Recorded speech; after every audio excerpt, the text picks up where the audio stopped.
L'identité qu'on a souvent définie comme du droit à la différence. Et pour ça qu'on avait peur des droits culturels. Si chacun revendique sa différence, on fait quoi? Mais vous avez réfléchi que différence, ça ne veut rien dire. C'est une notion relative, on est différent par rapport à quoi? Et quand des gens sont très pauvres, ils n'ont pas envie que leurs enfants soient différents, parce qu'ils le sont trop. Ils ont plutôt envie qu'ils soient ressemblants, et qu'ils soient avec les autres. Et donc, quand on veut vivre son identité, on la vit avec des valeurs universelles. Qu'est-ce que c'est qu'être homme? Qu'est-ce que c'est qu'être femme? Qu'est-ce que c'est qu'être papa, maman, frère, etc. Qu'est-ce que c'est que le rapport au sang, à la douleur, aux arbres, à l'eau, hein? Et c'est par là qu'on fait son identité. Quand un enfant qui plante un arbre, ça va être un acte identitaire quand il va voir l'arbre pousser. Quel est notre rapport à la forêt? Quel rapport au bâtiment? Etc., etc. Et donc on a un certain nombre de valeurs universelles, et quand on a comme ça une dualité dont on ne peut pas se séparer, n'est-ce pas? Parce que le droit de vivre son identité, c'est le droit d'aller au café tout à l'heure et de reconstruire le monde, n'est-ce pas? Et donc on va chercher, nous autres philosophes, on cherche le troisième terme, hein, parce que les dualismes, on n'aime pas trop ça. On sait que c'est de la pensée simpliste. Et donc à ce moment-là, là c'est assez facile, en logique, on va parler du singulier. Chacun d'entre nous, nous vivons quelque chose de l'humain au singulier. Donc c'est à la fois universel, on a des problèmes universels, hein, et en même temps, on va le vivre chacun d'une façon originale. Mais vous pouvez dire la même chose au niveau logique, puisque si vous avez... Il faut vraiment que ça marche plus ce truc. Si vous avez une question d'identité, identité ça veut dire ça veut dire unique. Et si vous avez des gens, encore une fois, qui sont migrants de la deuxième génération, par exemple, ils peuvent se poser la question, est-ce que on vient de ce pays? Est-ce qu'on va garder l'identité de ce pays d'origine? On va en garder la langue, on va regarder les coutumes, on va regarder la religion? Ou bien au contraire, on devient français tout de suite de part entière? Et dans une même famille, vous pouvez avoir un frère qui choisit plutôt dans un sens et un autre qui va choisir dans l'autre, qui va choisir l'assimilation. Et on a une liberté là-dedans. Mais ce qui est certain, c'est qu'on ne peut pas nier les deux pôles. On a besoin des deux. Pour faire quoi? Pour faire une identité riche. Et donc, à la fois, son identité, ça ne peut pas être simplement un patchwork d'éléments, ce n'est pas le supermarché. Et à la fois, ça ne peut pas être non plus complètement fermé, complètement fondamentaliste. On a besoin à la fois de la diversité et on a besoin de fabriquer une unité. Vous avez la troisième dialectique entre personne et communauté. Pourquoi? Parce que mon identité, c'est mon problème, mais c'est mon problème en comparaison avec d'autres. Qu'est-ce que vous faites quand vous avez été complètement bouleversé par un livre? Vous avez lu un livre qui vous a complètement bouleversé. Qu'est-ce que vous faites? On partage avec qui? Avec ses amis? Vous allez prendre votre ami le plus proche, enfin, et vous lui dites, tu vas me lire ce livre dans pas plus que 3 jours, parce que sinon je ne peux plus parler avec toi.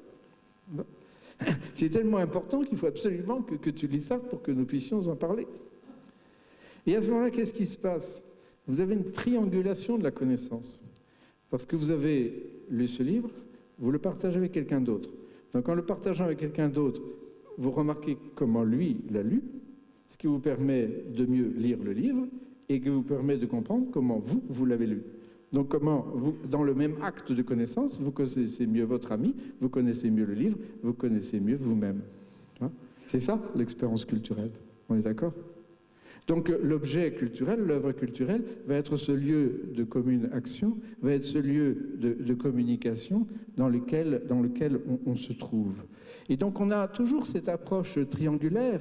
Si pas simplement le dialogue face à face avec quelqu'un, on a besoin d'une œuvre pour dialoguer. Le dialogue face à face, il a quelque chose d'intime à intime, qui n'est pas si facile que ça. Et il y a besoin d'une médiation. Et l'œuvre culturelle, que je vais plus longuement évoquer après, bien sûr, et elle va jouer ce rôle à la fois de lien et de lieu. Alors, qu'est-ce que c'est le troisième terme? Je vous propose le propre. Ça veut dire quoi? C'est-à-dire que mon identité, je vous ai dit tout à l'heure, ma culture est sur ma peau, mais elle ne s'arrête pas à ma peau. Hein, je peux investir mon vêtement, je peux investir un livre, je peux écrire ce livre.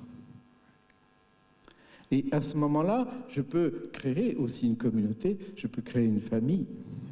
Et c'est dans ce lieu-lien que va se trouver ça. Plus concrètement, quand vous avez quelqu'un qui est un acteur de théâtre, il interprète un texte avec le metteur en scène et il va apprendre, lors des répétitions, à le jouer. Qu'est-ce qu'il fait? Il a ce tas d'encre sèche sur du papier qui est la pièce de théâtre. Il va l'interpréter comme un musicien interprète une partition. Mais en même temps, il va le jouer avec d'autres, il va investir la scène, il va apprendre la gestuelle. Lui, son instrument, c'est son corps, c'est sa parole, l'ensemble de ses gestes, ce sont les décors. Et donc, si ça fonctionne bien, c'est-à-dire que si, effectivement, les gens qui viennent vont être bouleversés, quelques-uns du moins, par ce jeu, par cette pièce, qu'est-ce qu'il aura fait? C'est peut-être un brave type qui va jouer le rôle d'un sale type, mais il va le jouer avec ce qu'il est, donc avec sa mémoire, avec son corps, avec sa sensibilité. Donc on va dire qu'il a un jeu authentique. Et ça passe, comme on dit, ça passe la rampe. Pourquoi? Parce que les personnes qui sont publiques, à ce moment-là, vont vivre ça. Pourquoi ils vont vivre ça? C'est ça notre question. À quelles conditions ce qu'on pourrait appeler cette magie ou ce miracle culturel fonctionne? Vous l'avez déjà dans le livre. Vous avez des gens qui vivent une souffrance de dire. Hein? C'est important, ils ont besoin de l'écrire. Pourquoi ils ont besoin de l'écrire? Quelle mouche les a piqués? Alors des gens, ils ont eu un enfant qui s'est suicidé, ils vont se libérer de cette douleur en écrivant un livre. Ah oui, bon d'accord, c'est une sublimation. Mais il y a des gens qui n'ont pas vécu ça, il y a des gens qui ont simplement le besoin de création. Pourquoi? Le besoin de voir la beauté, de passer, et pour eux, il y a une certaine souffrance. Et donc, l'idée de l'œuvre culturelle, c'est quoi? C'est que dans un livre, dans un tas d'encre sèche sur du papier, on peut déposer quelque chose de cette dignité, n'est-ce pas? De ce qu'on a vu. On peut déposer la description d'un geste de la vie quotidienne, la description d'un bouquet de fleurs qui est bouleversante, hein, comme on peut le faire en peinture. Et donc, qu'est-ce qui fait ça? Qu'est-ce qui fait cette authenticité? Vous avez quelqu'un qui a vécu ça à l'intime, au cœur de lui, et il a besoin de l'extérioriser. Le mot n'est pas beau. Est-ce qu'on extériorise quelque chose d'intime? Est-ce qu'on peut se mettre à nu comme ça? C'est pas ça, l'action culturelle. Quel est le contraire d'intime? Extérieur, c'est le contraire d'intérieur. On a un problème. Intimus, c'est le superlatif d'intérieur, hein, en latin. Donc c'est ce qui est au plus à l'intérieur de soi. Mais quand on dit que c'est plus à l'intérieur de soi, ça ne veut pas dire que c'est seulement le secret de famille, le cadavre dans le placard. Ça veut dire que c'est au plus profond. Et comment on peut extérioriser quelque chose sans le mettre à nu? Alors il faut inventer le mot extime, hein, le superlatif d'extérieur. Jacques Lacan l'utilise dans un de ses séminaires, et un autre psychanalyste, Tisseron, qui l'utilise pour parler de love story, mais en disant que ce n'est pas tout à fait ça. Mais le mot est important. Oui. Le livre, c'est une extimité. Pourquoi? Parce que vous prenez ce livre et ça peut changer votre vie. C'est quand même formidable. Vous pouvez aller rencontrer des gens, avoir un échange, n'est-ce pas? Et ça peut changer votre vie, ou tout au moins l'orienter, enfin, plus ou moins profondément. Voilà. Alors je reprends l'expérience de l'homme de scène, qui va donc pouvoir faire vivre ce texte. Et à ce moment-là, qu'est-ce qui va se passer?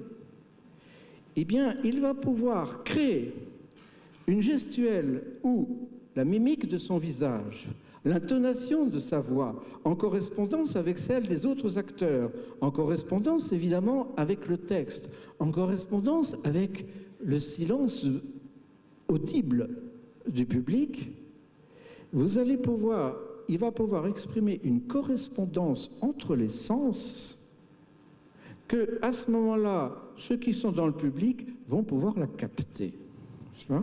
Parce qu'ils vont capter la voix, mais la voix va être colorée par le corps, elle va être colorée par le décor, elle va être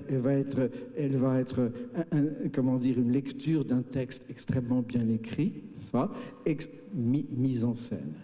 Et donc vous avez cette polyvalence ou cette polysensualité, n'est-ce pas, de l'œuvre culturelle qui fait qu'elle est captable comme ça. Et alors le public, à ce moment-là, ce n'est pas simplement des gens qui sont assis et qui sont des consommateurs de spectacles.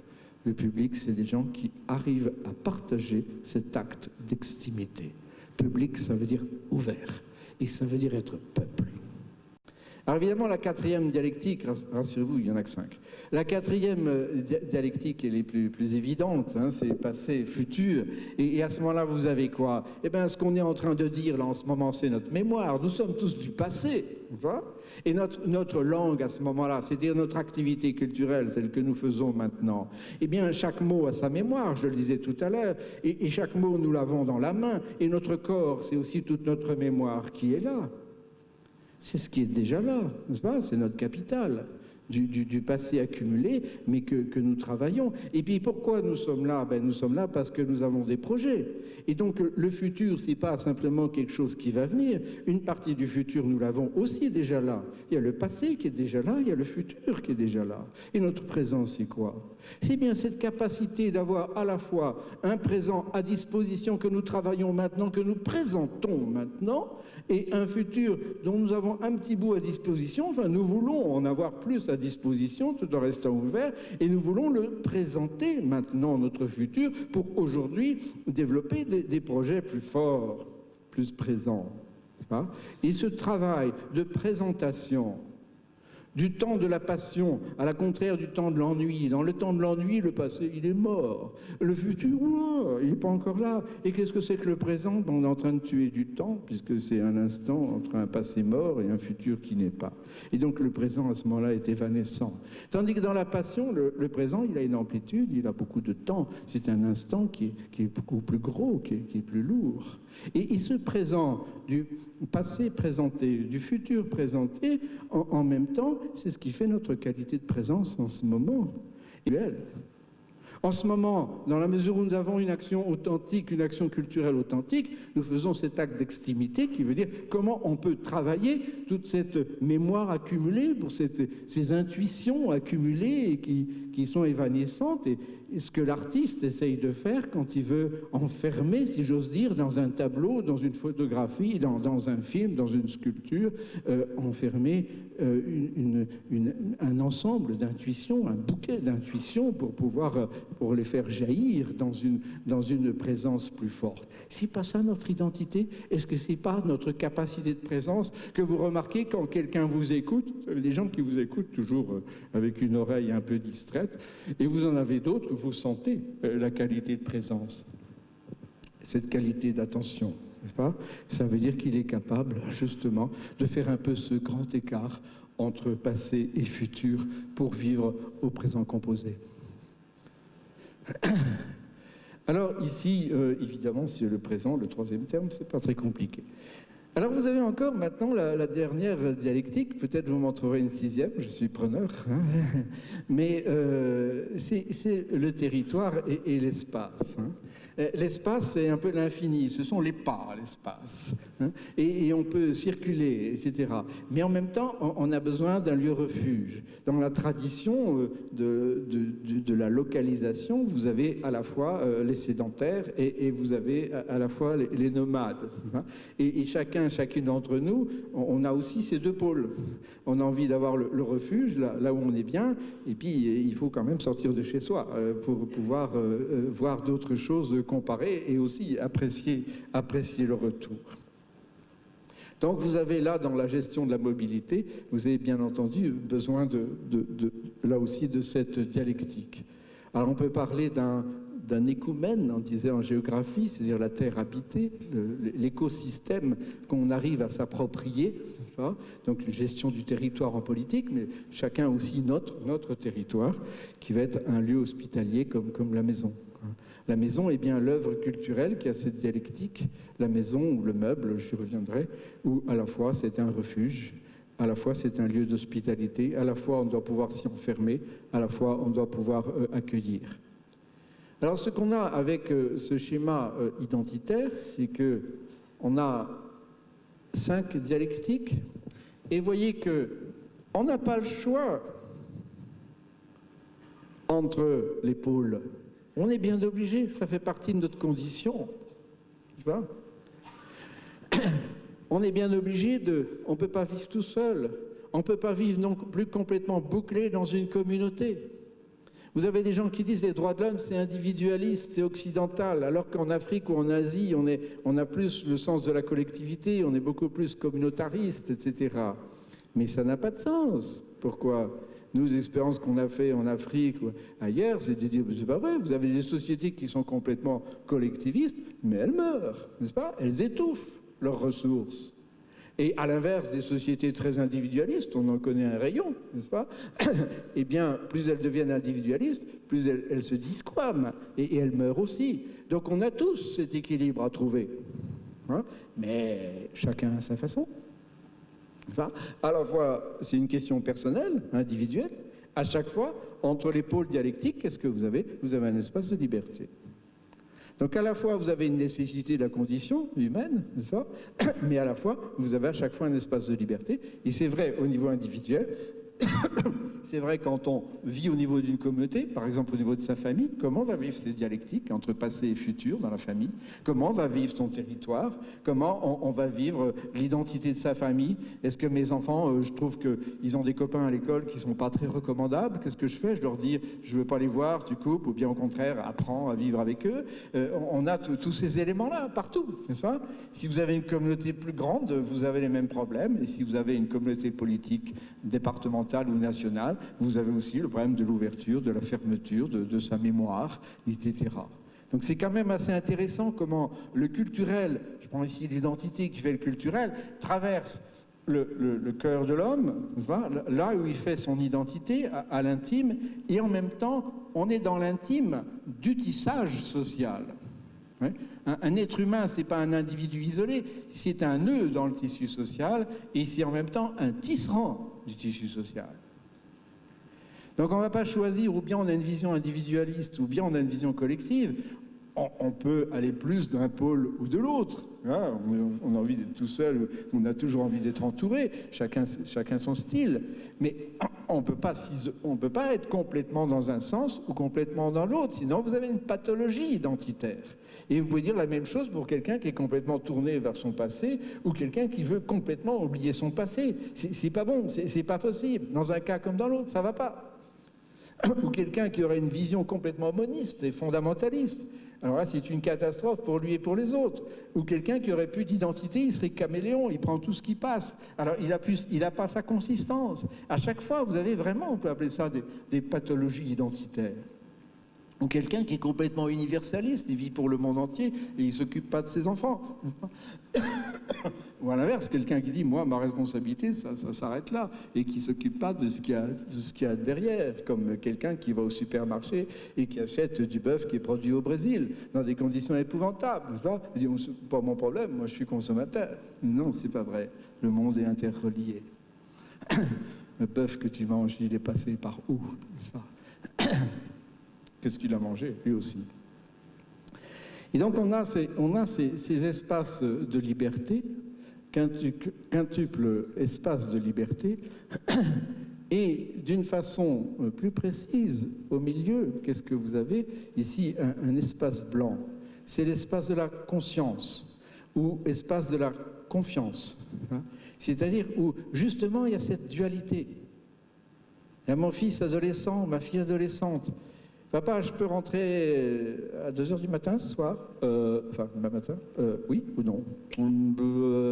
Avec qui tu rentres, hein? On essaye de faire durer un peu pour avoir le temps de réfléchir, de prendre quelques critères pour pouvoir décider. Mais c'est vrai pour une petite fille de 3 ans, hein? Est-ce que tu as le droit de toucher à ça ou pas? Est-ce qu'il va à l'école ou pas? Est-ce qu'on va l'inscrire dans un petit cours de gymnastique ou de musique ou pas? Oui ou non? Et constamment, il y a cet espace intime de la conscience qui est un espace de confiance où à la fois Bergson disait qu'est-ce que c'est que la conscience? C'est être double en exigeant d'être un. On a ces multiples dualités, pas entre le bien et le mal ici, hein, mais entre des possibles biens et des possibles maux, voilà, et qui ne sont pas forcément commensurables. Et on va chercher cet espace blanc, cet espace intime, et c'est bien celui-là que dans ses multiples sens, on va chercher à communiquer. Ça, c'est l'oncle de Giacometti. Je trouve une belle image pour dire l'identité. D'où cette définition qu'on a aussi, sur laquelle on a travaillé pendant pas mal d'années. L'expression identité culturelle est comprise comme l'ensemble des références par lesquelles une personne seule ou en commun se définit, se constitue, communique et entend être reconnue dans sa dignité.